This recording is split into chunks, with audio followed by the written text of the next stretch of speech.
Hello friends. तो आज हम पढ़ने वाले हैं सुपरपोजिशन प्रिंसिपल और इससे रिलेटेड आज हम न्यूमेरिकल्स को सॉल्व करेंगे। तो सबसे पहले हम देखेंगे सुपरपोजिशन प्रिंसिपल है क्या। मान लीजिए यहाँ एक चार्ज है Q1 और उससे थोड़ी दूर में हम एक और चार्ज रखते हैं Q2। तो हम जानते हैं फोर्स ऑन Q1 कितना होगा, K Q1 Q2 upon R square, और डायरेक्शन क्या होगा, force on Q1 due to Q2 ये होगा। मान लीजिए इसे F12 नाम दिया। पर क्या होगा कि अगर हम एक चार्ज यहाँ न रख के एक और चार्ज रख दें, मान लीजिए Q3 चार्ज रखे, तब इसे फोर्स कहाँ लगेगा, Q3 चार्ज की वजह से इसे फोर्स इसके डायरेक्शन में लगेगा, ऐसे कुछ जाएगा, ऐसे लगेगा। F13 वेक्टर क्वांटिटी है फोर्स, तो इसे ऐसे दिखाएंगे। इसी तरह मान लीजिए एक और चार्ज Q4 हम लोगों ने यहाँ रखा, तब इस Q1 पे फोर्स कितना लगेगा, इस डायरेक्शन में Q4 के कारण इस डायरेक्शन में लगेगा Q14। तो सुपरपोजिशन प्रिंसिपल कहता यह है कि अगर मल्टीपल चार्जेस हो तो किसी एक चार्ज पर फोर्स जो लगेगा, यानी net force on charge Q1 is equals to क्या होगा, वेक्टर सम होगा बाकी सारे फोर्सेस का। यानी Q1 पे नेट चार्ज कितना है, F12 vector plus F14 vector plus F13 vector. और भी चार्जेस होते तो और भी होते, जैसे मान लीजिए n चार्जेस है, n वेक्टर तक जाता। तो यही है सुपरपोजिशन प्रिंसिपल। ये प्रिंसिपल सिर्फ फोर्स के लिए ही नहीं वैलिड है बल्कि फील्ड्स के लिए भी वैलिड है।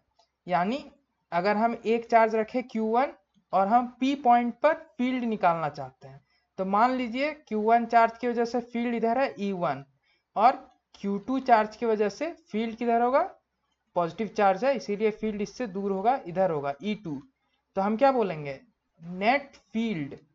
Net electric field at P is equals to E1 vector plus E2 vector. तो ये क्या होता है, ये सुपरपोजिशन प्रिंसिपल फोर्स और फील्ड दोनों में काम करता है, पहला पॉइंट। दूसरा ये कहता क्या है, ये कहता है कि किसी पॉइंट पे नेट इलेक्ट्रिक फील्ड क्या होगा, सारे इलेक्ट्रिक फील्ड्स का सम होगा, वेक्टर सम। और अगर फोर्स के लिए अप्लाई कर रहे हैं ये सुपरपोजिशन प्रिंसिपल, तो किसी पॉइंट पे फोर्स कितना होगा, जितने भी फोर्स होंगे उस पॉइंट पे सबका वेक्टर सम। तो ये है सुपरपोजिशन प्रिंसिपल। तो डेफिनेशन इसका देख लेते हैं हम लोग, यही आप लोगों को लिखना है। When a number of charges are interacting the total force on a given charge is the vector sum of the forces exerted on it due to all other charges। ये हो गया, ये इसका डेफिनेशन। चलिए अब इसका कुछ हम लोग न्यूमेरिकल करते हैं। पहला न्यूमेरिकल ये है हमारा, मान लीजिए ये इक्विलेटरल ट्रायंगल है। पहला एजम्पशन क्या लिया हम लोगों ने, कैसा ट्रायंगल है, ये क्वेश्चन है, इक्विलेटरल ट्रायंगल है, इक्विलेटरल ट्रायंगल है। और यहाँ मान लीजिए चार्ज रखा हुआ है 1 कूलम का, यहाँ भी चार्ज रखा गया है 1 कूलम का, और यहाँ भी चार्ज रखा गया है 1 कूलम का। तो हमें क्या निकालना है, फोर्स ऑन, मान लीजिए इसे हम नाम देते हैं, इसे हम लोगों ने नाम दिया A, ये B, C। हमें क्या निकालना है, हमें निकालना है force on point, force on charge 1 coulomb on point A, ये हमें निकालना है। ठीक है, ये क्वेश्चन है, ये इसका हमें सॉल्यूशन करना है। चलिए तो इसे करने से पहले चलिए इसे थोड़ा सॉल्व कर लेते हैं। ठीक है, सबसे पहले force on A due to C क्या होगा, K, Q1 क्या है 1 कूलम, Q2 क्या है, ये भी 1 कूलम है, 1 इंटू 1 अपॉन दोनों के बीच का डिस्टेंस। डिस्टेंस इक्विलेटरल ट्रायंगल हम लोगों ने कहा, क्वेश्चन में ये दिया हुआ है, और डिस्टेंस A है, A K Q1 Q2 upon Q1 Q2 upon R square.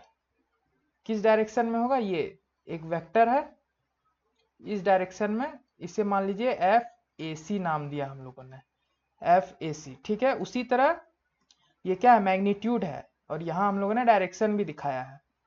इसी तरह हम लोगों ने एफ ए बी यानी force on A due to B क्या होगा? के Q1। Q1 क्या है? 1 कूलम चार्ज हुआ। Q2 क्या हुआ? 1 कूलम चार्ज हुआ। फिर से इसे हटा देते हैं। डिस्टेंस क्या है? इक्विलेटरल ट्रायंगल है ए स्क्वायर, बट क्या होगा? इसका डायरेक्शन देखिए, क्योंकि दोनों लाइक चार्जेस हैं तो क्या होगा? रिपल्सन होगा। ये 1 कूलम का चार्ज ये दूसरे 1 कूलम के चार्ज को धक्का देगा। क्यों? क्योंकि एक जैसे चार्जेस हैं दोनों। तो ये क्या होगा? Force on A due to B. Direction के साथ दिखा, इसे वेक्टर दिखाता हूं। तो अब क्या होगा? कुछ ऐसा सिनेरियो आ गया। अब हमें क्या करना होगा? By superposition principle, net force on 1 coulomb charge at A क्या होगा? F A C vector plus F A B vector, ये हमें निकालना होगा। अब वेक्टर का एडिशन हमें करना है। तो वेक्टर का एडिशन हम लोगों ने 11th क्लास में पढ़ा है, बट अभी मुझे ये पता नहीं है कि आप लोगों को ये कॉन्सेप्ट कितना आता है, तो इसीलिए मैं थोड़ा रिवाइज कर लेता हूँ इस कॉन्सेप्ट को। तो वेक्टर लॉ ऑफ एडिशन हम लोग पढ़ेंगे अभी, parallelogram law of vector addition. आज मैं थोड़ा तेज तेज चल रहा हूँ क्योंकि आज न्यूमेरिकल्स बहुत सारे हैं। ठीक है, parallelogram law of vector addition ये क्या कहता है कि दो वेक्टर अगर है, टू वेक्टर्स अगर है, ठीक है, और उनको किस तरह ज्वाइन किया है? Tail to tail. अगर टेल टू टेल ज्वाइन किया है, टेल टू टेल ज्वाइन कर दिया है दो वेक्टर्स को, मान लीजिए ए वेक्टर हुआ ये देखिए ये हो गया ए वेक्टर हमारा, और ये क्या हुआ? इसे मान लिया हम लोगों ने बी वेक्टर। और कैसे ज्वाइन किया है? Tail to tail. देखिए इसका ए का टेल और बी का टेल एक ही जगह मैच कर रहा है। अगर इन दोनों के बीच का एंगल क्या है? थीटा है। वेक्टर ए और वेक्टर बी का क्या है? एंगल थीटा है, थीटा है। तो इनका जो रिजल्टेंट मिलेगा, यानी इन दोनों को ऐड करने से मान लीजिए कुछ इस डायरेक्शन में कुछ हमें मिलेगा, आर वेक्टर रिजल्टेंट मिलेगा। तो ये क्या कहता है कि R vector is equals to A vector plus B vector. तो आर वेक्टर का जो मॉड हुआ, यानी जो मैग्नीट्यूड हुआ आर वेक्टर का, वो किसके बराबर होगा? ए वेक्टर के मॉड का स्क्वायर का प्लस बी वेक्टर के मॉड का स्क्वायर का और प्लस 2 ए का मॉड बी का मॉड कॉस थीटा का। ठीक है, अब किसी किसी को शायद कंफ्यूजन हो कि ए मॉड क्या है। ए क्या है? मान लीजिए एक आर एक वेक्टर है, ए का ही शो करता हूं। मान लीजिए ए एक वेक्टर है, तो वेक्टर किस दो चीजों से बनता है? उसका मैग्नीट्यूड जिसे हम मॉड से दिखाते हैं, और उसका डायरेक्शन जिसे हम कैप से दिखाते हैं। एग्जाम्पल लेते हैं, मान लीजिए ए वेक्टर हमारा क्या है? 3i cap. 3i कैप क्या है? हमारा ए वेक्टर है। तो मॉड ऑफ ए क्या हो जाएगा? मैग्नीट्यूड क्या होगा? ऐसा टर्म जो मैग्नीट्यूड दिखाता है वो 3 हो जाएगा, और एक कैप क्या हो जाएगा? हमारा आई कैप हो जाएगा। इन दोनों को मिलाने से हमारा 3i कैप मिल गया। तो ए क्या हो गया? मैग्नीट्यूड। ए मॉड क्या हो गया? Magnitude of vector A cap क्या हो गया? Direction of vector A. उसी तरह बी का भी वही है। आर का मॉड अभी क्या निकला? यानी हमारा मैग्नीट्यूड ऑफ वेक्टर आर निकला। तो ये फॉर्मूला है। थोड़ा सा इसे इरेज कर देता हूं।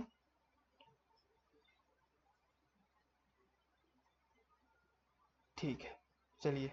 तो ये parallelogram law of vector addition का रिजल्ट हमें पता चल गया। ये है रिजल्ट, ये आपको याद होना चाहिए।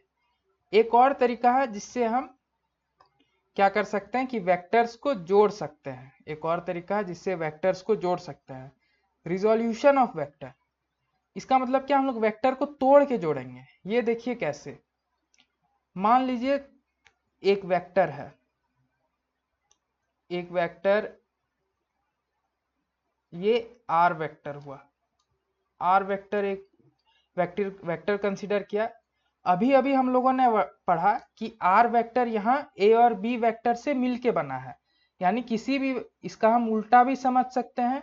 जब ए प्लस बी वेक्टर को जोड़ेंगे तो आर वेक्टर हमें मिला जिसका मैग्नीट्यूड ये है, तो हम उल्टा भी तो कह सकते हैं कि हम आर वेक्टर को ए वेक्टर और बी वेक्टर में तोड़ सकते हैं। यानी अभी हम लोगों ने जोड़ा A vector plus B vector is equals to R vector. कोई उल्टा स्टेटमेंट भी कह सकता है कि आर वेक्टर को अगर हम तोड़ेंगे तो ए वेक्टर और बी वेक्टर मिल सकता है। ये स्टेटमेंट भी बिल्कुल सही है। तो इसी स्टेटमेंट पे ये रिजोल्यूशन ऑफ वेक्टर्स बना है।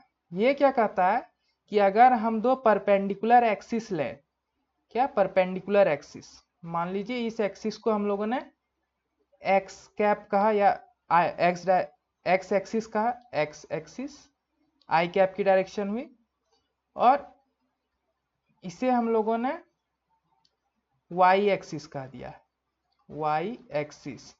तो ये रिजोल्यूशन ऑफ वेक्टर क्या कहता है, रिजोल्यूशन ऑफ वेक्टर ये कहता है कि अगर ये वेक्टर थीटा एंगल बना रहा है एक्स के साथ, तो effect of vector R, effect of vector R along x axis is, यानी आर वेक्टर का इफेक्ट along x एक्सिस होगा, यहां से यहां तक हो जाएगा आर कॉस थीटा। ठीक है, ये हुआ। यानी और जिसके साथ एंगल नहीं बना रहा है, थीटा इसके साथ बना रहा है, जिसके साथ एंगल थीटा बना रहा है उसके साथ कॉस थीटा, और जिसके साथ ये एंगल नहीं दिया गया है, ये 90 डिग्री है, ये एंगल नहीं दिया गया है, उसके साथ यहां से यहां तक का effect of vector R along Y axis कितना हो जाएगा, ये हो जाएगा आर साइन थीटा।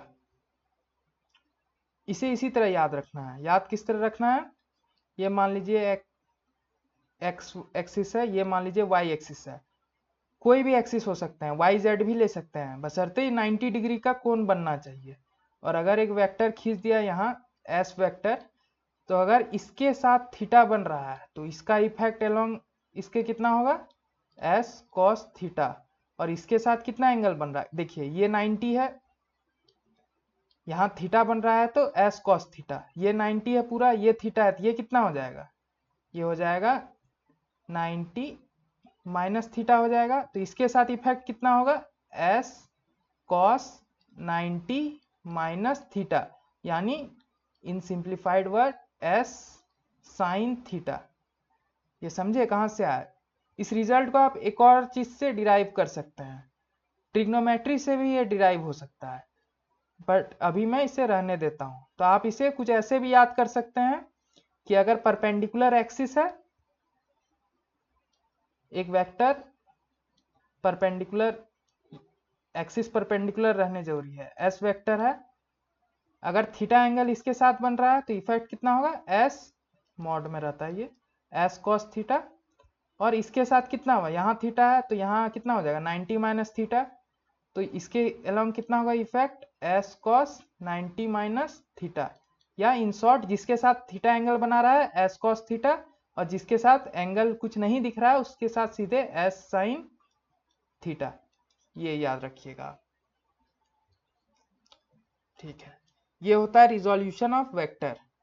ठीक है, इतना पढ़ लिया हम लोगों ने, अब हम इसका यूज करते हैं। चलिए, अभी हम लोगों ने पढ़ा कि दो वेक्टर का एडिशन करना है, तो हमें क्या, मान लीजिए ये एफ ए सी है, एफ ए बी है, तो इसे ऐड करने पे हमें क्या मिलेगा, मॉड ऑफ ए सी का square plus mod of F A B का square plus 2f mod of A C into F mod of A B, angle दोनों के बीच का कॉस थीटा। और ये किस में था, मान लीजिए इससे में मिला हमें वेक्टर आर, कुछ मिला से माना हम लोगों ने अभी, और हम क्या निकाल रहे हैं, आर वेक्टर का मॉड निकाल रहे हैं, वो क्या था, रूट के अंदर था, ये था फॉर्मूला, ये। ठीक है, ये रिजल्ट हमें आया। अब देखिए कॉस थीटा क्या है, इक्विलेटरल ट्रायंगल है, इक्विलेटरल ट्रायंगल के बीच का एंगल कितना होता है, 60 डिग्री होता है। ये भी 60 है, ये भी 60 होगा, और ये 60 है तो ये भी 60 होगा, ये भी 60 डिग्री होगा, सारे 60 डिग्री होगा। ठीक है, अब एफ ए बी बराबर कितना है, एफ ए सी बराबर के अपॉन ए स्क्वायर है। एफ ए बी बराबर क्या है, के अपॉन ए स्क्वायर है। ठीक है, अब इसी की वैल्यू पुट कर देंगे हम।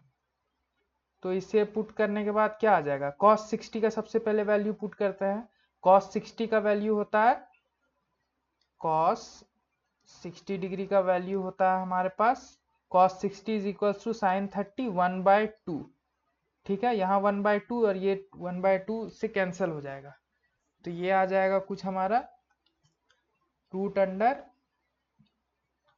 के square by A to the power 4 plus K square to the by A to the power 4 plus 2 into K upon A square into K upon A square into cos 60 का value 1/2, 2 cancel हो जाएगा।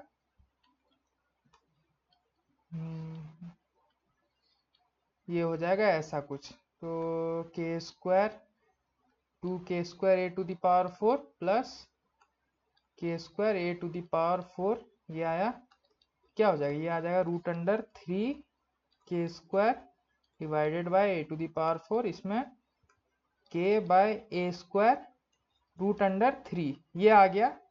यानी इन दोनों को add करेंगे तो इधर मान लीजिए एक वेक्टर आएगा इस डायरेक्शन में, और उसका मैग्नीट्यूड कितना होगा, उसका मैग्नीट्यूड होगा k upon A square root under 3, तो ये हो गया। अब सेम हम मान लीजिए मैंने अभी बताया कि सुपरपोजिशन प्रिंसिपल फील्ड में भी काम करता है।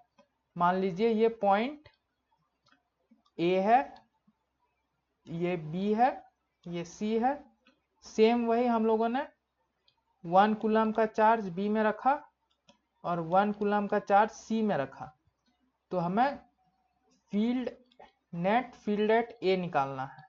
नेट इलेक्ट्रिक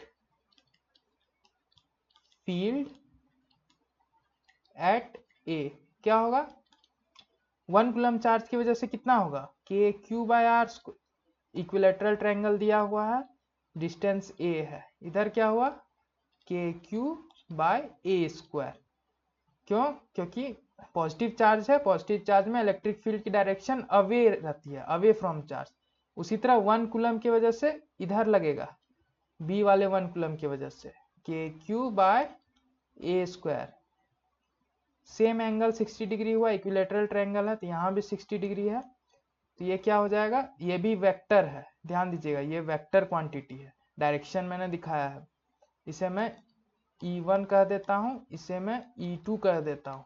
तो नेट इलेक्ट्रिक फील्ड क्या होगा, E1 vector plus E2 vector, इसका क्या होगा रिजल्टेंट, E1 मॉड में नहीं लिखता हूँ, मॉड एक्चुअली में ऐसा होता है, मॉड को जैसे लिखते हैं ना तो उसको E1 ऐसे भी लिख देते हैं, सेम है, मैग्नीट्यूड बताता है, E1 का स्क्वायर प्लस E2 का square plus 2 E1 E2 cos theta. Net में निकाल रहा हूं मैग्नीट्यूड नेट का, E1 का स्क्वायर कितना होगा, E1 का स्क्वायर हो गया हमारा, Q का वैल्यू 1 है तो 1 पुट कर देता हूँ, Q square upon A to the power 4 plus Q square upon K square, ये a है, A to the power 4, A to the power 4 plus 2 cos 60 का वैल्यू फिर से 1/2 हो गया, और यहाँ पे क्या होगा K square upon A to the power 4, इसको भी सॉल्व करना होगा।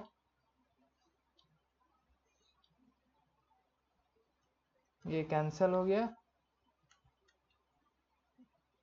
ठीक है, तो यहाँ भी आया आंसर ये root under 3k upon A square. ठीक है, ये आंसर आ गया। यहाँ भी k की वैल्यू आप पुट कर सकते हैं 9 × 10⁻⁹, ठीक है, और √3 का भी वैल्यू पुट कर सकते हैं इंटू 1.7 डिवाइडेड बाई स्क्वायर, ये आंसर आया। ठीक है,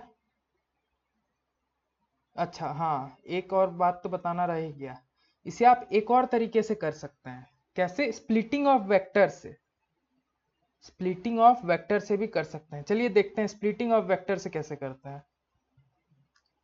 स्प्लिटिंग ऑफ वेक्टर, दो वेक्टर है हमारे पास, ये है हमारा E2 वेक्टर, ये है हमारा E1 वेक्टर। ठीक है, हम दोनों को स्प्लिट करते हैं। स्प्लिट करने के लिए मैंने क्या बताया कि एक 90 डिग्री का एक्सिस दोनों होना जरूरी है। तो सबसे पहले इसका थोड़ा एक्सिस देख लेते हैं। अब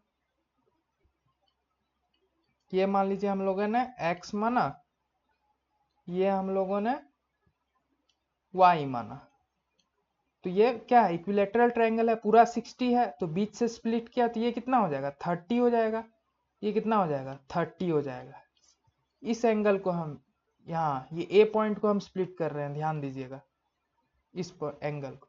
ठीक है, अब हमने क्या बोला कि जिसके साथ जो एंगल बन रहा है उसके साथ कॉस डाल दीजिए।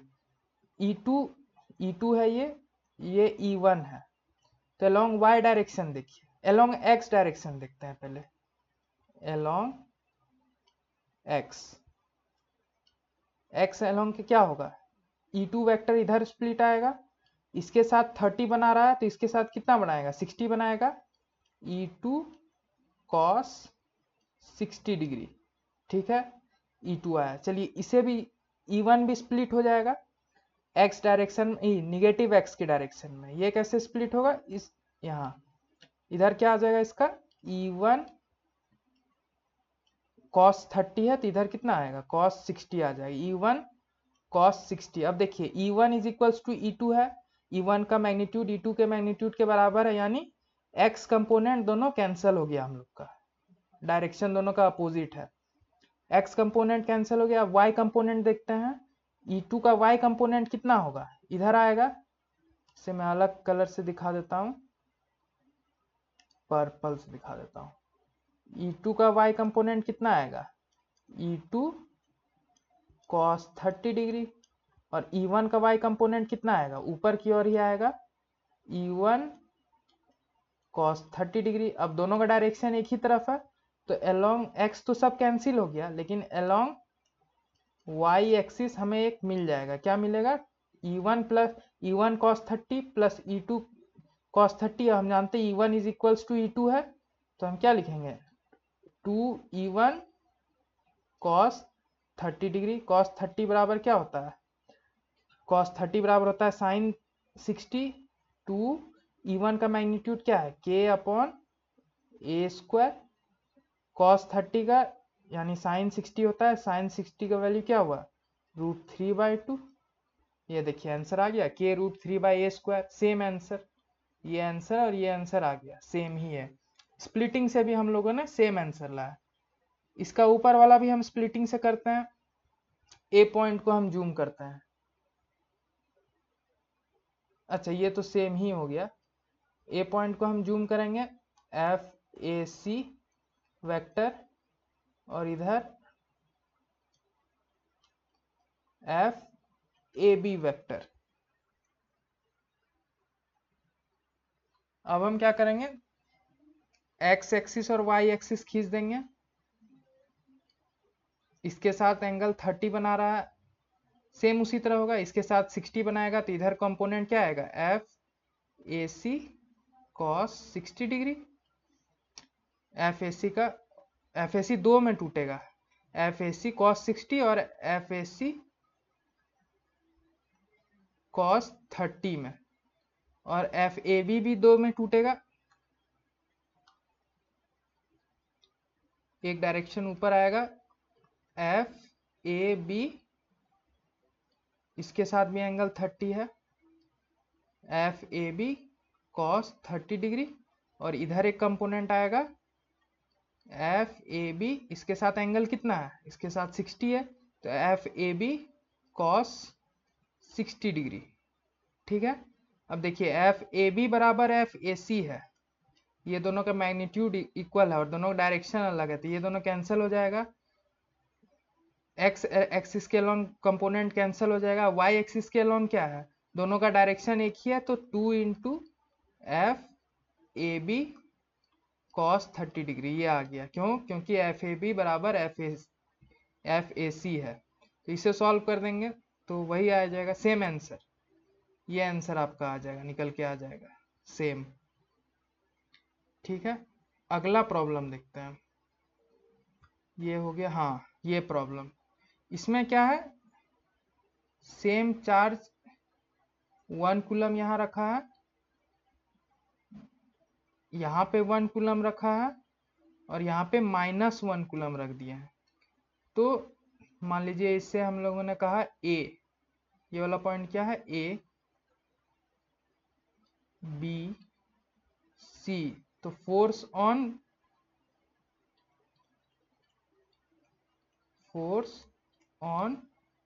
1 कूलम चार्ज एट ए क्या होगा, ठीक है इसे देखते हैं। तो 1 कूलम क्या है, दोनों पॉजिटिव है, एक जैसे चार्ज है, तो इसे धक्का देगा, ये इसे ऐसे। अब इसमें भी वही कंडीशन है, दोनों के बीच का डिस्टेंस इक्विलेटरल ट्रायंगल है, ए डिस्टेंस है, ठीक है ना। ये एक वेक्टर आ गया, ये कैसा होगा, एफ ए बी वेक्टर आ गया, ये आया। ठीक है, चलिए अब यहाँ देखते हैं, यहाँ 1 कूलम है और यहाँ -1 कूलम है, कैसे चार्जेस है, अनलाइक चार्जेस है। तो ये क्या करेगा, इससे अपनी ओर खींचेगा, अट्रैक्ट करेगा। लाइक चार्जेस था तो रिपल्शन हुआ था, अब अनलाइक चार्जेस हुआ तो अट्रैक्ट करेगा। ये इसे मैं क्या नाम, इसे मैं लिखता हूँ एफ ए सी। ठीक है, अब हमें क्या करना है, net force F net on A बराबर क्या होगा, F A B plus F A C, ठीक है। फिर से आ गया वेक्टर को ऐड करने का, parallelogram law of vector addition या फिर कंपोनेंट, पैरेललोग्राम यूज करते हैं। F A B plus F A C plus 2 F A B F A C cos theta. ठीक है, टेल रखा हुआ है, बहुत अच्छा। ठीक है, चलिए कॉस थीटा फाइंड करते हैं। ये इक्विलेटरल ट्रायंगल है, 60 60 60। ठीक है, ये स्ट्रेट लाइन है, स्ट्रेट लाइन हुआ तो ये पूरा 180 डिग्री होना चाहिए था। ये 60 है तो ये कितना होगा, ये हो जाएगा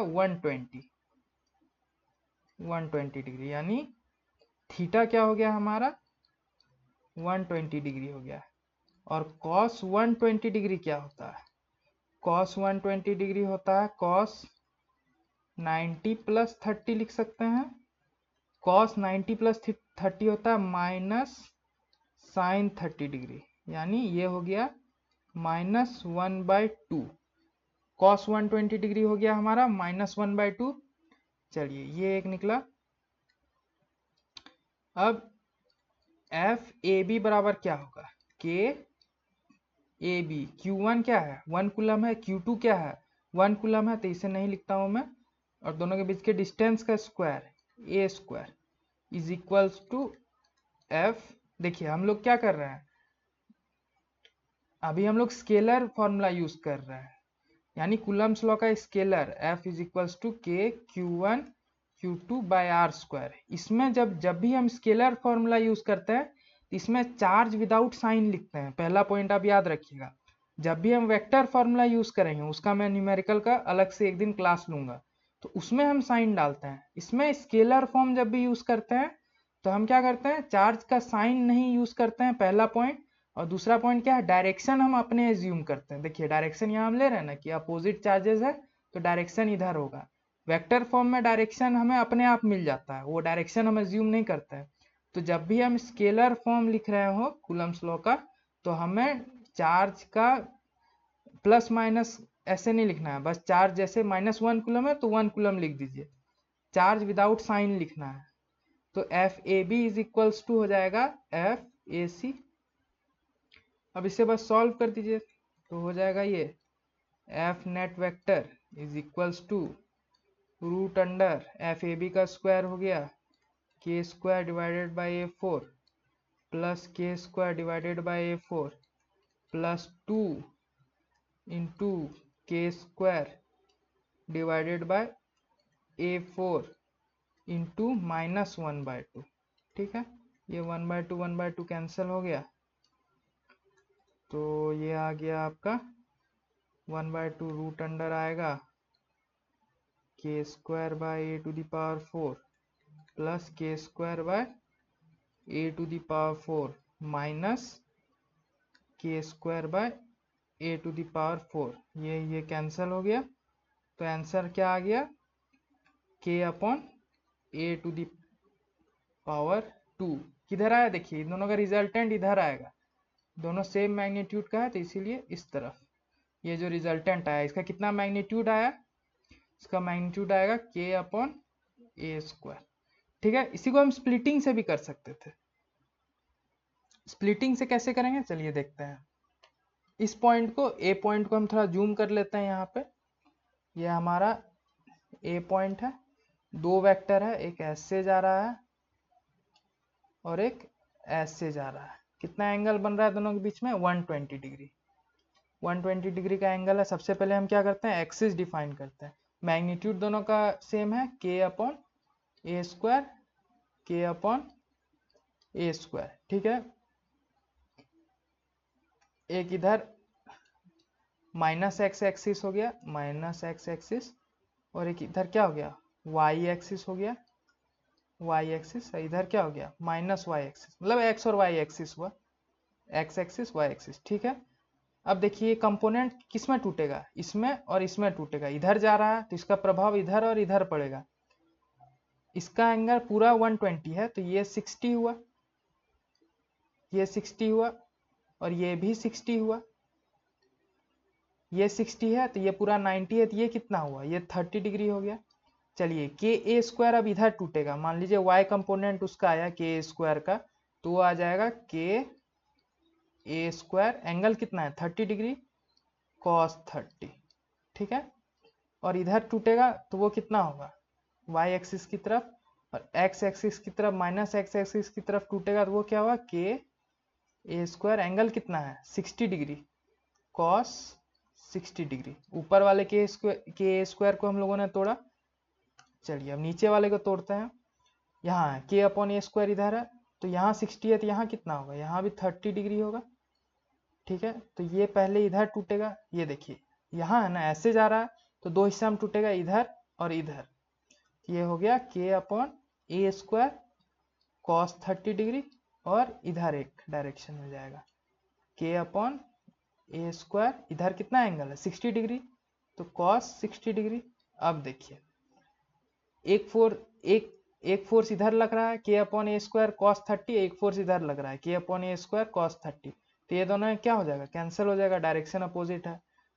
अब देखिए ये दोनों जो फोर्स है इन दोनों का क्या डायरेक्शन है, सेम है, माइनस एक्स एक्सिस के डायरेक्शन में है, तो क्या हो जाएगा ऐड हो जाएगा।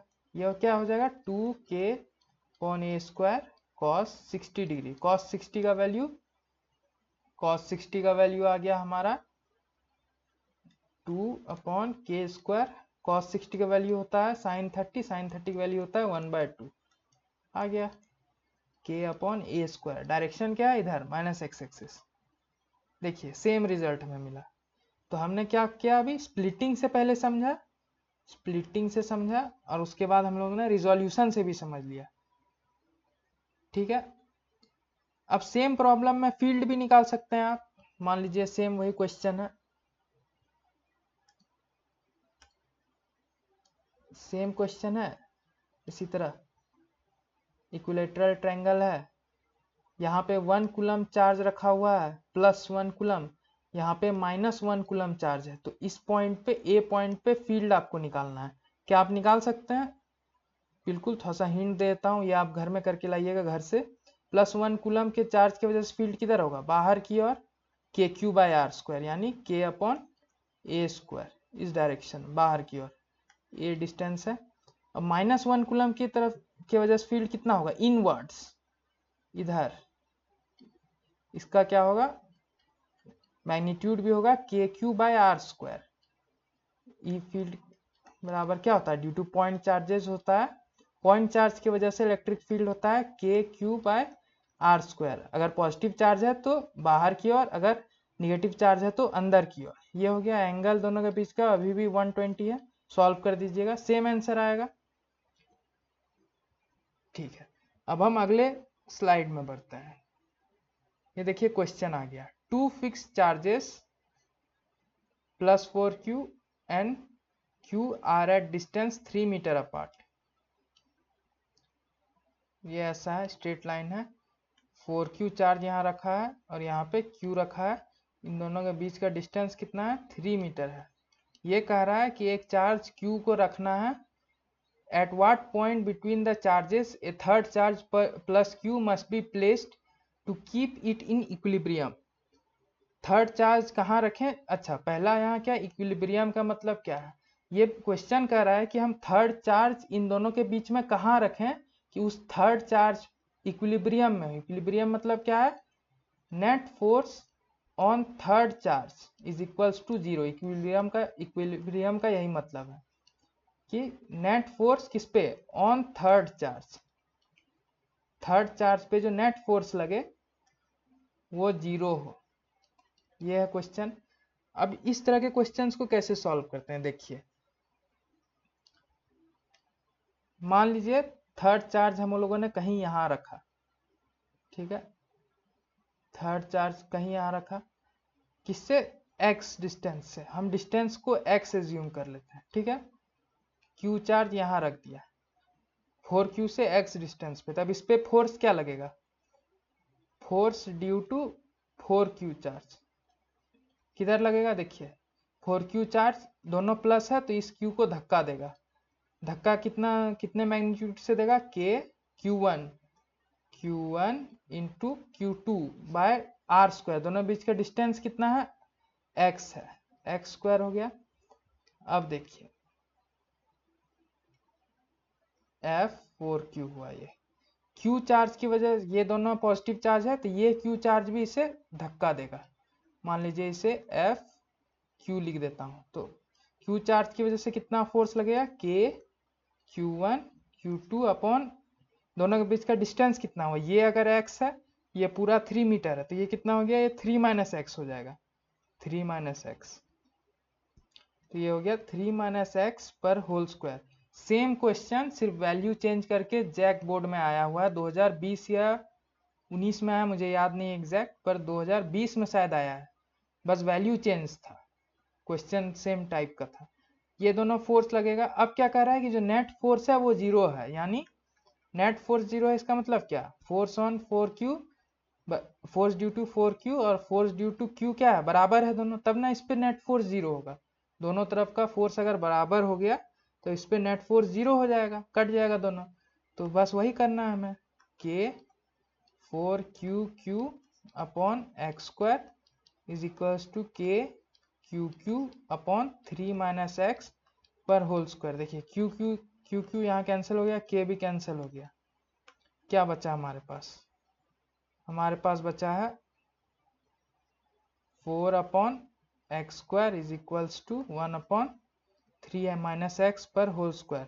दोनों तरफ रूट कर दीजिए, दोनों तरफ रूट ले लेंगे तो क्या होगा, 2 upon x is equals to 1/3 - x। अब इसे सॉल्व कर दीजिए, ये हो जाएगा 3 - x is equals to 2x, तो ये हो जाएगा हमारा, ये इधर आ जाएगा 3x इज इक्वल्स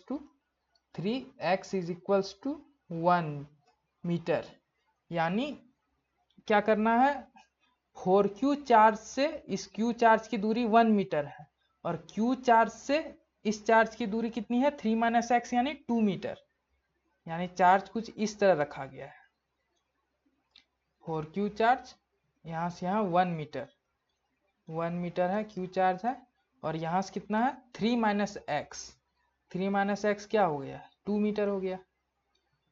यानी अगर क्वेश्चन में आता है तो आप इसके दो तरह से आंसर लिख सकते हैं, 1 मीटर फ्रॉम 4q चार्ज और 2 मीटर्स फ्रॉम q चार्ज, इस तरह से। ठीक है, अब देखिए इसमें कुछ और वैरायटी आती है। अगर सेम क्वेश्चन में आपको पूछ देता कि -q चार्ज कहाँ रखें, तभी भी आंसर सेम होता है। क्यों? चलिए इसे समझते हैं। 4q है यहाँ पे और यहाँ पे q है। ठीक है, मान लीजिए एक -q चार्ज यहाँ रखे। 4q चार्ज क्या करेगा? -q चार्ज को अपनी ओर खींचेगा। q चार्ज क्या करेगा? -q चार्ज को अपनी ओर खींचेगा। सेम प्रोसेस फॉलो कीजिए, x डिस्टेंस पे रख के सेम आंसर मिलेगा। एक और वैरायटी देख लेते हैं, इसे आप घर में ट्राई कीजिएगा सेम प्रोसेस से। दोनों फोर्स बराबर कर दीजिएगा। एक फोर्स ड्यू टू 4q है, ये क्या है? फोर्स ड्यू टू q है। सेम अगर यहाँ -4q रहता और यहाँ पे -q रहता और बीच में अगर +q रखता, तभी भी सेम बनता। क्यों? -q को अपनी ओर खींचता, force due to -4q charge और force due to -q charge, दोनों बराबर कर देते हैं x डिस्टेंस कंसीडर करके, सेम आंसर। अगला वैरायटी देखिए। हाँ, इसी में -4q में और -q में अगर माइनस चार्ज कहीं रखना रहता, सेम आंसर आपको मिलता है। क्यों? -4q और -q क्या करेगा? धक्का देगा। बस देखिए फोर्स का डायरेक्शन चेंज हो रहा है। और -q को क्या करेगा? -q को क्या करेगा? ये भी धक्का देगा। सेम, दोनों इक्वल टू करके पुट करिएगा, आंसर आपका सेम आएगा। चेंज कहाँ पे होगा? देखिए चेंज इस तरह क्वेश्चंस में चेंज होगा आपका आंसर। मान लीजिए ये -4q है और मान लीजिए ये q है और आपको बोल दिया है q चार्ज कहीं रखना है। अब मान लीजिए इस q चार्ज को हम यहाँ रखते हैं, ठीक है, तो ये क्या करेगा? ये q इसे धक्का देगा, पहला पॉइंट। -4q क्या करेगा? इसे अपनी ओर खींचेगा। तो यहाँ पे तो हम चार्ज, ऐसा पोजीशन हमें मिला ही नहीं बीच में कहीं भी जहाँ पे नेट फोर्स 0 हो, यानी दोनों तो फोर्स एडअप हो जा रहा है, सब्ट्रैक्ट तो ही नहीं रहा। अपोजिट डायरेक्शन में रहेगा तब तो कैंसिल होगा। दोनों फोर्स एक ही डायरेक्शन में हमें मिल जा रहा है। ठीक है, तो हमें इस पोजीशन में यहाँ बीच में हमें न्यूट्रल पॉइंट नहीं मिलेगा, इक्विलिब्रियम बीच में नहीं मिलेगा। हमें क्या मिलेगा? या तो इधर मिलेगा या तो इधर मिलेगा। उसी तरह फिर से मान लीजिए -4q चार्ज है और q चार्ज है और -q चार्ज रख दिए यहाँ बीच में कहीं। मान लीजिए हमें इक्विलिब्रियम खोजना है। -4q, q को -q क्या करेगा? धक्का देगा और q को क्या करेगा? अपनी ओर खींचेगा। तो इसमें नेट फोर्स 0 तो होगा नहीं, फोर्स इसमें लगेगा ही, यानी न्यूट्रल पॉइंट हमें कहीं F net = 0 यहाँ नहीं मिलेगा। यहाँ मान लीजिए -q को यहाँ रखते हैं। अब क्या करेगा? q -q को अपनी ओर खींचेगा, q यहाँ पे रखा हुआ है। q -q को अपनी ओर खींचेगा और -4q को क्या करेगा? धक्का देगा। यहाँ न्यूट्रल पॉइंट मिल सकता है, इस तरफ भी आपको न्यूट्रल पॉइंट मिल सकता है। मान लीजिए -4q यहाँ रखा हुआ है और -q चार्ज यहाँ रख दिया। अब देखिए -q को धक्का देगा और -4q, अच्छा इसे छोड़ देता है अभी। ठीक है, ये समझे कि -q अगर हम लोग पुट किए तो या तो इधर मिलेगा या तो इधर मिलेगा। वो बहुत सारे चार्जेस लिख दिए थे मैंने, इसीलिए थोड़ा कंफ्यूजन हो गया। ठीक है, अगर दोनों अपोजिट सेंस का चार्ज रहे, ये और ये, तो आपको न्यूट्रल यहाँ बीच में नहीं मिलेगा, या तो लेफ्ट साइड मिलेगा या तो इधर कहीं मिलेगा या तो इधर कहीं मिलेगा। यही था अलग अलग वेराइटी के टाइप। सबसे इजी झारखंड बोर्ड में पूछा जाता है, एकदम यही इसी टाइप का। चलिए अब कुछ न्यूमेरिकल करते हैं, मिक्स न्यूमेरिकल्स। चलिए पहला क्वेश्चन क्या है? Charge particle of mass 5 × 10⁻⁻15 kg is held stationary. Stationary क्या मतलब? यानी रेस्ट पे है। In space by placing an electric field of strength 10⁻7 newton coulomb inverse directly vertically downward. क्या कहता है कि इलेक्ट्रिक फील्ड किधर है? वर्टिकली डाउनवर्ड है। ऐसे इलेक्ट्रिक फील्ड है, ये मान लीजिए इलेक्ट्रिक फील्ड हो गया, 3 डायरेक्शन से दिखा दिए। क्या कह रहा है कि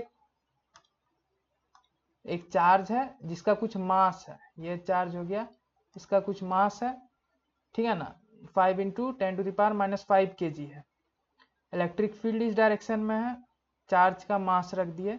इलेक्ट्रिक फील्ड का मैग्नीट्यूड दिया हुआ है, ई दिया हुआ है हमें, ई बराबर है 10⁷ न्यूटन पर कूलम दिया हुआ है, मास हमें दिया हुआ है। ठीक है, अब कह रहे हैं कि चार्ज स्टेशनरी है। स्टेशनरी मतलब क्या, देखिए इसका मास है तो ग्रेविटी इस पे लग रहा होगा, एक फोर्स ग्रेविटी की वजह से mg नीचे लग रहा होगा। ठीक है, अब कह रहा है कि चार्ज स्टेशनरी, एक फोर्स mg अगर नीचे लग रहा है तो इस बॉल को, तो इस चार्ज को नीचे आ जाना चाहिए, लेकिन चार्ज स्टेशनरी है। इसका मतलब क्या है, the charge on the particle हमें निकालना है, नेचर भी निकालना है और कितना चार्ज है ये देखिए। सबसे पहले हम नेचर ऑफ चार्ज भी देखते हैं कि प्लस चार्ज है या निगेटिव चार्ज है। इलेक्ट्रिक फील्ड का क्या डायरेक्शन है, इलेक्ट्रिक फील्ड का डायरेक्शन नीचे की ओर है। हमने क्या पढ़ा था, इलेक्ट्रिक फील्ड कहाँ से शुरू होता है, इलेक्ट्रिक फील्ड पॉजिटिव चार्ज से शुरू होता है और निगेटिव चार्ज में खत्म होता है। यानी यहाँ कहीं निगेटिव चार्ज होगा तब ना वो इलेक्ट्रिक फील्ड अंदर जा रहा है, और यहाँ कहीं पॉजिटिव चार्ज होगा तब ना इलेक्ट्रिक फील्ड यहाँ से जनरेट हो रहा है और यहाँ अंदर जा रहा है। ठीक है, पहला पॉइंट क्लियर हो गया। दूसरा पॉइंट क्या है कि ग्रेविटी इसे नीचे खींच रही है, फिर भी ये नीचे नहीं जा रहा है, इस यानी mg को काउंटर करने के लिए एक फोर्स ऊपर लग रहा होगा। हम जानते हैं फोर्स इज इक्वल्स टू क्या होता है, चार्ज इनटू फील्ड, ये हम जानते हैं। चलिए, अगर ये पॉजिटिव चार्ज होता है, पॉजिटिव चार्ज होता तब क्या होता है, ये प्लस प्लस इसे धक्का देकर इलेक्ट्रिक फील्ड में नीचे गिरा देता है, mg भी नीचे लग रहा है, तो mg को काउंटर करने के लिए एक फोर्स ऊपर की ओर चाहिए। तो यानी ये m मास का क्या है, निगेटिव चार्ज है, निगेटिव। अब देखिए ये निगेटिव चार्ज है, निगेटिव चार्ज है तो क्या हो रहा है, प्लस माइनस क्या हो रहा है, इसे अपनी ओर खींच रहा है, ये इधर खींच रहा है, माइनस प्लस ये चार्ज इसे अपनी ओर खींच रहा है और ये mg को काउंटर कर रहा है। इसे आप ऐसे भी समझ सकते हैं, इसे ऐसे भी समझ सकते हैं। मान लीजिए चार्ज का कॉन्सेप्ट हम यहाँ से हटाते हैं, इलेक्ट्रिक फील्ड है, ठीक है, एक फोर्स इसे नीचे mg की, नीचे mg लग रहा है एक फोर्स, और एक अब हमें बताना है कि चार्ज क्या है इस मास में। हमने क्या पढ़ा था कि अगर पॉजिटिव चार्ज रहा तो वो फोर्स किस डायरेक्शन में होगा, इलेक्ट्रिक फील्ड की डायरेक्शन में, force in direction of electric field, force in direction of electric field, ये पढ़ा है। और अगर निगेटिव चार्ज रहा, निगेटिव चार्ज को हम अगर इलेक्ट्रिक फील्ड में रखते हैं तो force in opposite direction, opposite direction of electric field, ये हम लोगों ने पढ़ा था, इलेक्ट्रिक फील्ड। अब देखिए फोर्स mg को काउंटर करने के लिए हमें एक अपोजिट डायरेक्शन में चाहिए फील्ड, फील्ड के अपोजिट डायरेक्शन में फोर्स चाहिए, यानी ये निगेटिव चार्ज होगा तभी एक फोर्स फील्ड के अपोजिट डायरेक्शन में लगेगा। ठीक है, ये क्लियर हुआ, यानी हमारा आंसर या तो ये होगा या तो ये होगा। पॉजिटिव रहेगा तो फील्ड के डायरेक्शन में ही फोर्स लग जाएगा, यानी mg के ही डायरेक्शन में हो जाएगा, वो नहीं, हमें एक फोर्स ऊपर चाहिए। तो क्या होगा, अगर ये निगेटिव चार्ज होगा तभी हमारा फोर्स फील्ड के अपोजिट डायरेक्शन में होगा। तो यानी एक चीज क्लियर हुआ, ये दोनों में से कोई एक आंसर है। अब हमें क्या चाहिए कि mg को बैलेंस क्या कर रहा होगा, mg को बैलेंस कर रहा होगा ये फोर्स q इंटू ई। अब हम मैग्नीट्यूड पे काम कर रहे हैं, तो m कितना है 5 इंटू 10⁻⁻5 kg, g की वैल्यू को हम 10 कंसिडर करते हैं, g is equals to 10।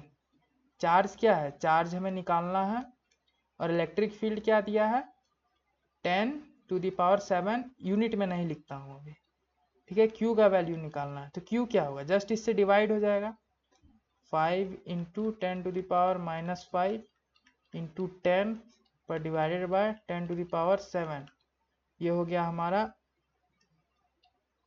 5 into 10 हो गया ये -5, और 7 ऊपर गया तो -12, -11 कूलम। देखिए आंसर क्या है, माइक्रो कूलम में दिया हुआ है, मैंने आपको बताया था, ठीक है। एक कूलम में कितना माइक्रो कूलम होता है, एक कूलम में होता है 10⁶ माइक्रो कूलम। तो ये आंसर आ गया 5 इंटू 10⁻⁻5 माइक्रोकुलम। एक कुलम में होता है 10⁻6 माइक्रोकुलम। ठीक है, वही मैंने यहाँ पुट कर दिया, ये आंसर आ गया, यानी बी हमारा आंसर है। फिर से मैं बता दूं कि फोर्स हमें mg को बैलेंस करने के लिए ऊपर डायरेक्शन में एक फोर्स चाहिए था, यानी opposite of electric field direction में हमें एक फोर्स चाहिए था। वो तभी पॉसिबल है जब चार्ज क्या हो, निगेटिव। ठीक है, अगला है electric field strength due to a point charge. एक पॉइंट चार्ज है 5 माइक्रोकुलम का और डिस्टेंस 80 सेंटीमीटर। 80 सेंटीमीटर दूर क्या चाहिए, इलेक्ट्रिक फील्ड का क्या वैल्यू होगा, P। मान लीजिए P पॉइंट है, तो इलेक्ट्रिक फील्ड एट P हम क्या जानते हैं, due two point charge Q/r²। K की क्या वैल्यू है, 9 × 10⁹ Q का क्या वैल्यू है, 5 माइक्रोकुलम है, ऐसा यूनिट में चेंज करते हैं। म्यू सी को हम लिखते हैं 10⁻। एक माइक्रोकुलम क्या होता है, एक माइक्रोकुलम होता है 10⁻⁻6 कुलम। एक कुलम क्या होगा, 10⁻6 माइक्रोकुलम। तो इसे कुलम में कन्वर्ट कर दिया। r², r क्या है 80 सेंटीमीटर, इसे भी ऐसा यूनिट मीटर में चेंज कर दिए, स्क्वायर कर दिए। चलिए इसका आंसर आ जाएगा, इसका आंसर आ गया हमारा 9 × 10⁻3 × 5, 8 8 जा 64, 1 0 1 0 यहाँ से कैंसिल हो गया, इंटू ये आ जाएगा 100। ठीक है, ये आंसर आया। अब इसे सॉल्व करना होगा, अप्रॉक्स कितना आएगा, अप्रॉक्स आना चाहिए ये। ओके, तो ये आएगा 0.7 इंटू 0.70 आ रहा है, अप्रॉक्स 0.70 इंटू 10⁻345 आ रहा है। तो इसका वैल्यू आ जाएगा 7.0 इंटू 10⁴। ये 7.0 इंटू 10⁴। ठीक है, अब अगले question. The electric field due to charge at a distance of 3 metre from it is 500 newton coulomb inverse, the magnitude of charges. ये भी आसान क्वेश्चन है। डिस्टेंस दिया हुआ है हमें, हम जानते हैं electric field due to a charge, एक चार्ज की वजह से 3 मीटर दूर में इलेक्ट्रिक फील्ड कितना दिया हुआ है, 500 न्यूटन कूलम इनवर्स दिया है, 3 मीटर है। के की वैल्यू दी हुई है 9 × 10⁹ नहीं भी दिया रहता तो हम पुट करते यही। मैग्नीट्यूड ऑफ चार्ज बोला है तो 500 मैग्नीट्यूड लिखता हूँ। इलेक्ट्रिक फील्ड की क्या वैल्यू होती है, K/Q/r²। इलेक्ट्रिक फील्ड की वैल्यू दी हुई है, K = 9 × 10⁹ Q/r²। r क्या है हमारा, r है हमारा 3 मीटर इंटू 9, ये बराबर 500 है। Q का वैल्यू निकालना है, 9 9 कैंसिल हो गया इधर, तो Q हो गया हमारा 500 डिवाइडेड बाय 10⁻9 हो गया, तो 5 × 10⁻⁻7 ये आ रहा है, कूलम में आ रहा है। तो ऑप्शन फिर से माइक्रो कूलम में दिया हुआ है, तो एक कूलम में कितना होता है, 10⁻6 माइक्रो कूलम होता है। तो ये हो जाएगा 5 × 10⁻⁻7 इंटू 10⁻6 माइक्रो कूलम हो गया, तो ये आ गया 5.5 माइक्रो कूलम आ गया। ये डी नंबर ऑप्शन करेक्ट हो गया। ठीक है, अब देखिए टू चार्जेस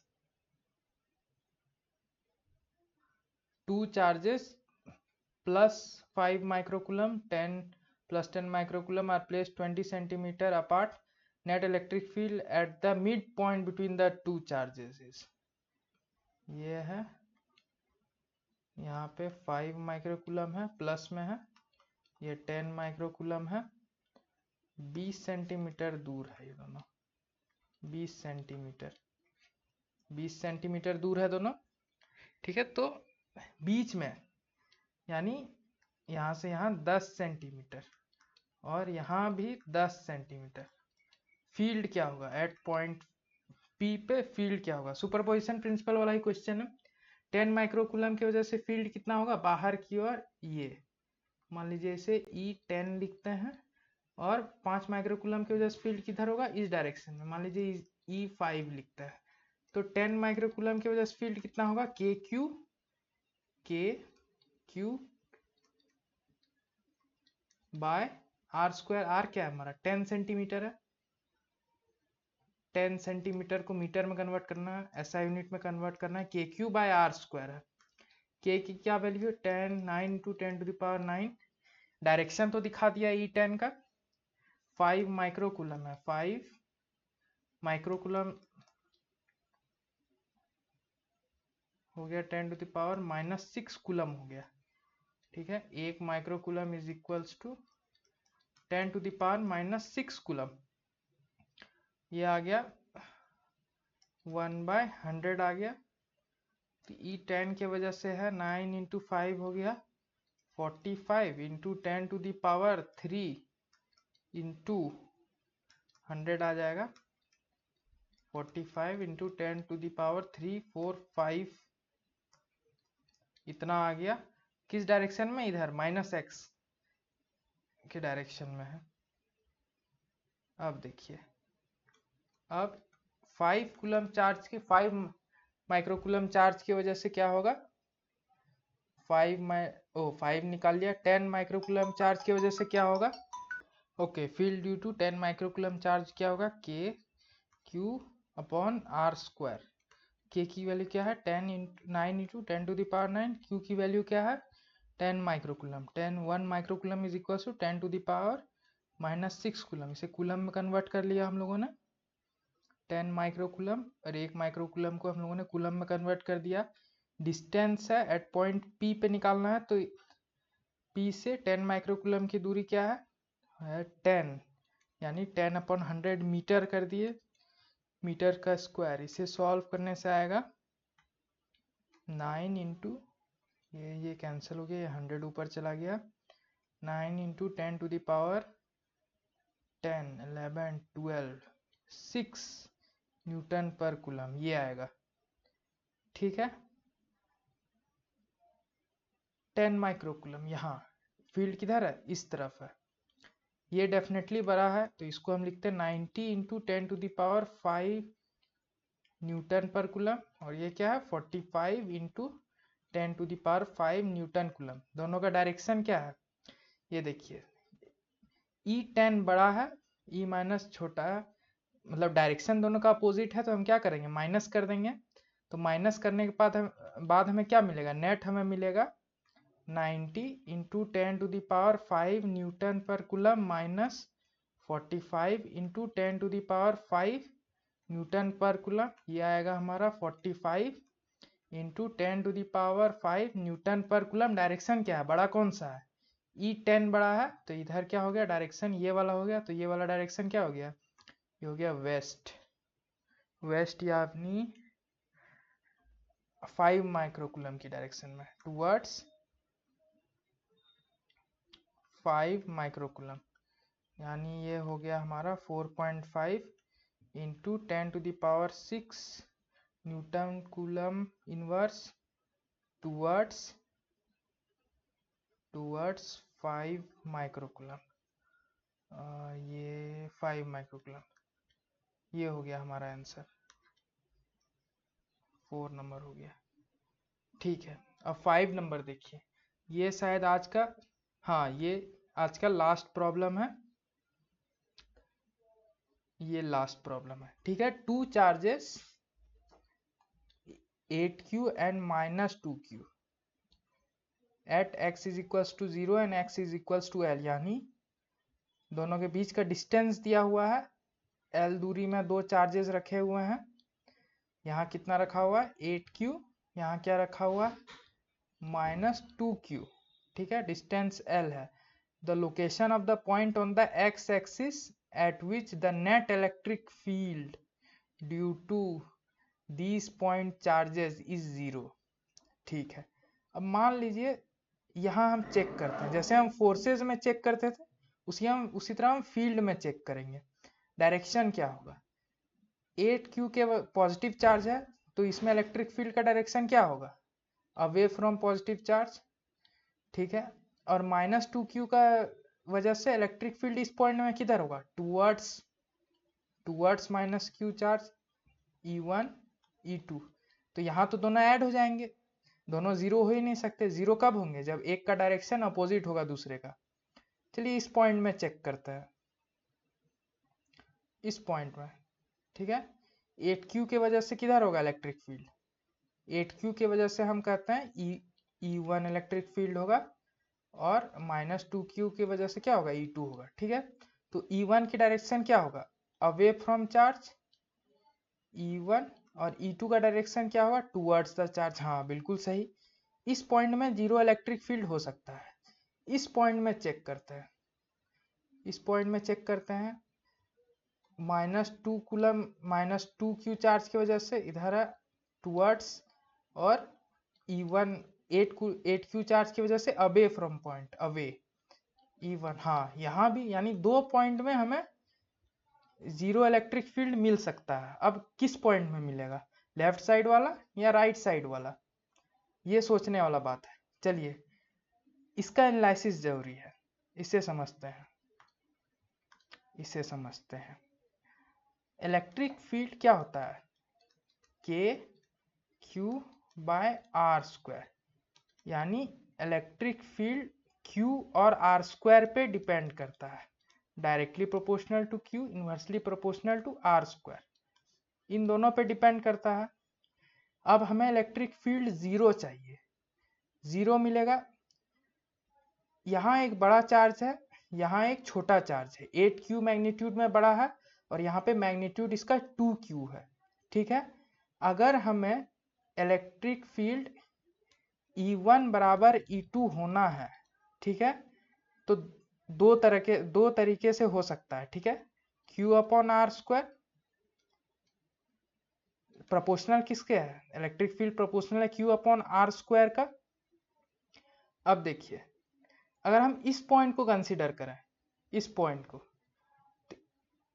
तो 8q की वजह से इलेक्ट्रिक फील्ड कितना होगा, पॉइंट ए इसे कंसीडर करता है, 8q की वजह से K 8q अपॉन, मान लीजिए डिस्टेंस ये क्या हो गया, x², और E2 का क्या होगा, K 8q अपॉन, क्या हो जाएगा, ये हो गया हमारा L प्लस x पर होल स्क्वायर, ठीक है। अब देखिए यहाँ प्रॉब्लम आता है, E1 का वैल्यू E2 से बहुत ज्यादा बड़ा है इस पॉइंट पे। ये कैसे, डिस्टेंस देखिए, एक तो सॉरी यहाँ पे 2 होगा, 2, ठीक है। डिस्टेंस देखिए, E1 8q है यहाँ, और यहाँ 2q है, ठीक है। एक तो ये बड़ा है, हमें दोनों बराबर चाहिए, E1 E2 बराबर चाहिए, पर प्रॉब्लम क्या है, ये बड़ा है। अगर ये बड़ा है तो अगर हमको इसके बराबर करना है तो हमें इसकी वैल्यू बढ़ानी होगी। क्यों, हमें कहीं ना कहीं E1 का वैल्यू कम करना है ताकि हम E2 के बराबर आ जाए, ठीक है। या फिर हम कहें कहीं ना कहीं हमें E2 का वैल्यू छोटा करना है ताकि हम E1 के बराबर ला सके। चलिए देखते हैं, यहाँ पे डिस्टेंस क्या है, 8q से बहुत ज्यादा नजदीक है, यानी इलेक्ट्रिक फील्ड क्या होगा, एक तो अपने इसमें चार्ज ज्यादा है, और यहाँ पे डिस्टेंस क्या हो गया, डिस्टेंस कम हो गया, यानी big quantity by small quantity क्या हो गया, वेरी बिग बन गया, ये वेरी बिग क्वांटिटी बन गया। E2 की अभी देखते हैं, अभी E2 का क्या कंडीशन है, ए पॉइंट पे small quantity bye,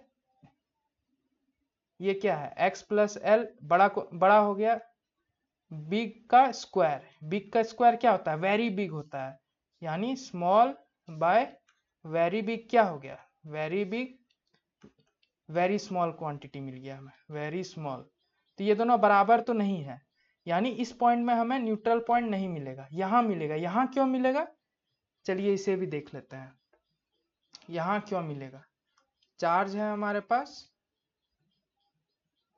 8 coulomb, E1 इसकी वजह से आता है 2 कूलम माइनस 2 कूलम। यहाँ पे हमें क्यों मिलेगा? इस चार्ज से दूरी देखिए यहाँ कम है, मान लीजिए ये x मान है, ठीक है। चार्ज मैग्नीट्यूड में छोटा है, बट क्या है, जितना मैग्नीट्यूड स्मॉल, इसके वजह से E2 पे हम यहाँ, इसके वजह से हम कह रहे हैं कि E2 डायरेक्शन E2 है, और Q1 8Q के वजह से E1 है, ठीक है, K 2Q bye x square. अब देखिए ये स्मॉल है, ठीक है, हम देख रहे हैं 8Q से तो छोटा है, ये स्मॉल है डेफिनेटली, बट ये क्या है, ये भी स्मॉल है। किसके कंपैरिजन? दो डिस्टेंसेस है हमारे पास, एक है x और एक है x प्लस एल, x का स्क्वायर होगा, ये भी स्मॉल है, ठीक है, स्मॉल स्मॉल, ठीक है। अब इसमें देखते हैं K 8Q by x plus L whole square. ये देखिए ये बिग क्वांटिटी है, और ये क्या है, ये भी कंपैरेटिवली बिग क्वांटिटी है। एक्स स्क्वायर्स की कंपैरिजन तो ये बड़ा है, x प्लस एल पर होल स्क्वायर। इसका मतलब क्या है, स्मॉल स्मॉल कैंसिल हो जाएगा तो एक न्यूट्रल क्वांटिटी मिलेगा, और बिग बिग भी कैंसिल होके एक न्यूट्रल क्वांटिटी मिलेगा। यानी क्या है, यहाँ हमें न्यूट्रल पॉइंट मिलेगा। E1 is equals to E2 हम पुट करेंगे तो डेफिनेटली हमें यहाँ आंसर मिलेगा। हम इससे डिस्टेंस x कंसिडर करते हैं। अभी मैं कॉन्सेप्ट समझा रहा हूँ, ठीक है ना। इसको दूसरे तरीके से समझते हैं, मेथड टू से समझते हैं। इलेक्ट्रिक फील्ड किस पे डिपेंड करता है? चार्ज पे और डिस्टेंस पे, डिस्टेंस का स्क्वायर पे। चार्ज जितना ज़्यादा इलेक्ट्रिक फील्ड उतना ज़्यादा, डिस्टेंस का स्क्वायर जितना कम इलेक्ट्रिक फील्ड उतना ज़्यादा, या डिस्टेंस का स्क्वायर जितना ज़्यादा इलेक्ट्रिक फील्ड उतना कम। अब देखिए 8Q का चार्ज ज़्यादा है तो हमें क्या है, इसका इफेक्ट कम करना है हमें। क्यों? क्योंकि चार्ज तो ये ऑलरेडी ज़्यादा है, तो इसका इफेक्ट कब कम होगा? जब डिस्टेंस ज़्यादा होगा। क्यों? डिस्टेंस ज़्यादा होगा तो इलेक्ट्रिक फील्ड कम हो जाएगा। इस बात को समझ रहे हैं? डिस्टेंस ज़्यादा हुआ तो इलेक्ट्रिक फील्ड कम हो गया। अब देखिए अगर स्मॉल चार्ज है 2Q का, 2Q क्या है, एक स्मॉल चार्ज है, एक छोटा चार्ज है हमारे पास। 2Q छोटा चार्ज है 8Q के कंपैरिजन में, तो हमें क्या इलेक्ट्रिक फील्ड बढ़ाना है। तो हम कैसे बढ़ाएंगे? चार्ज हमारे पास 2Q हुआ, चार्ज तो चेंज नहीं कर सकते, वो तो दिया हुआ है क्वेश्चन में, तो हमें क्या करेंगे, डिस्टेंस ही छोटा कर देंगे।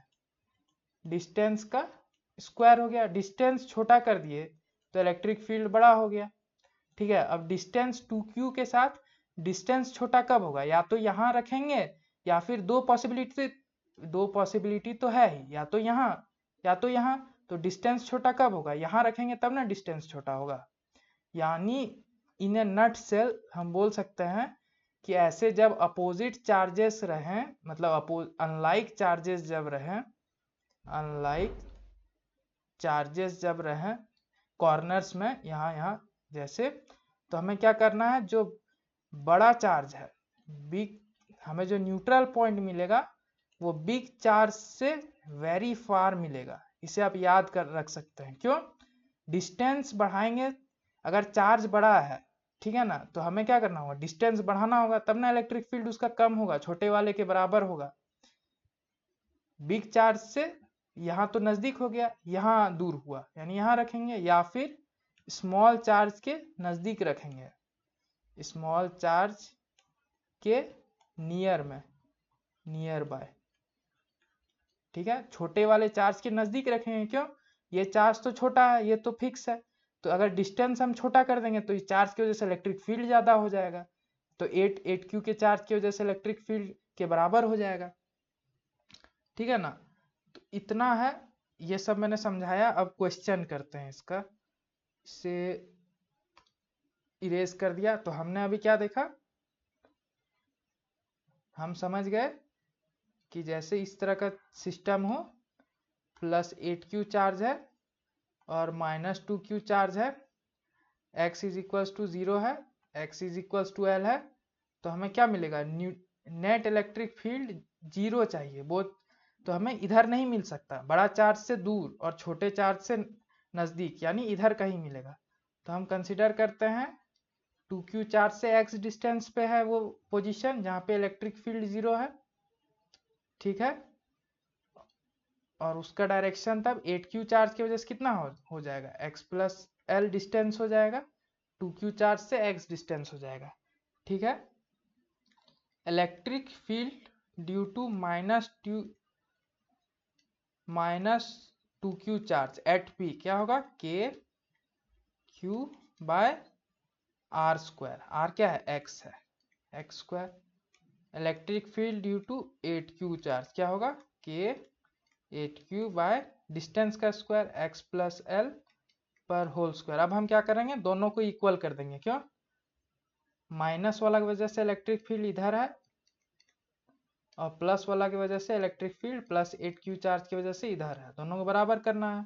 तो दोनों बराबर कर देते हैं, by x square is equals to k 8q by x plus L पर होल स्क्वायर, ये q है, k कट गया, ये 4 टाइम्स कट गया, दोनों का रूट कर देते हैं, दोनों तरफ स्क्वायर रूट कर दिए, दोनों तरफ क्या कर दिए, स्क्वायर रूट कर दिए, तो ये हो गया 1/x is equals to 2/x plus L. इसे सॉल्व कर देते हैं, x plus L is equals to 2x, ठीक है।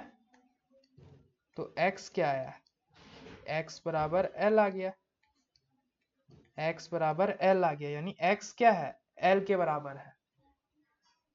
अब देखिए 2 point charges plus 8q minus 2q are located at x is equals to 0, x is equal to l. The location of the point on the x-axis at which the net electric field due to these 2 point charge is, देखिए x का value क्या आ गया, यहाँ से x is equals to ये l है, ठीक है। तो उसका कोऑर्डिनेट क्या आ गया p का कोऑर्डिनेट आ गया यहाँ से यहाँ l और यहाँ से यहाँ फिर l, 2l distance, x is equals to 2l, x is equals to 2l, ठीक है। सी नंबर सही आंसर है, ठीक है। आज के लिए इतना ही, इसमें सारे न्यूमेरिकल्स कवर हो गए, आपसे एक भी न्यूमेरिकल्स नहीं छूटेगा, ठीक है। Thank you.